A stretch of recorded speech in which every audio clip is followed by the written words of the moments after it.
Bugun Tim universiteti boshqa universitetlar bilan birgalikda ta'lim ko'rgazmasida ishtirok etyapti.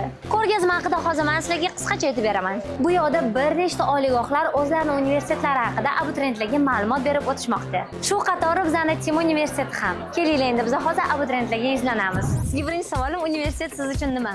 Universitet men uchun bo'lajak hayotga birinchi qadam как бы. Universitet sizlar uchun nima?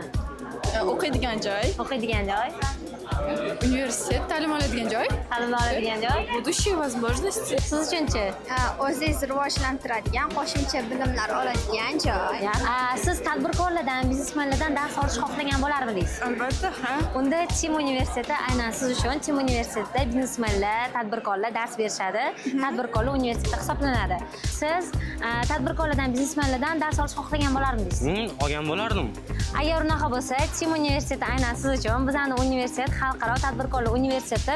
U yerda faqat biznesmen va tadbirkorlar dars berishadi. Yana batafsil ma'lumotni ichkaridan olsangiz bo'ladi.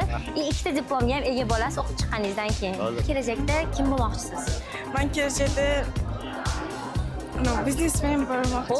Ana как раз Tim universitetida o'qishingiz kerak ekan. Xo'p, yana bitta savolim, kelajakda kim bo'lmoqchisiz? Kelajakda o'zi bankda ishlamoqchiman, banker bo'lmoqchiman. Agar universitetimiz sizga qiziq bo'lsa, unda sizlarni hammanglarni Tim universitetida kutib qolamiz.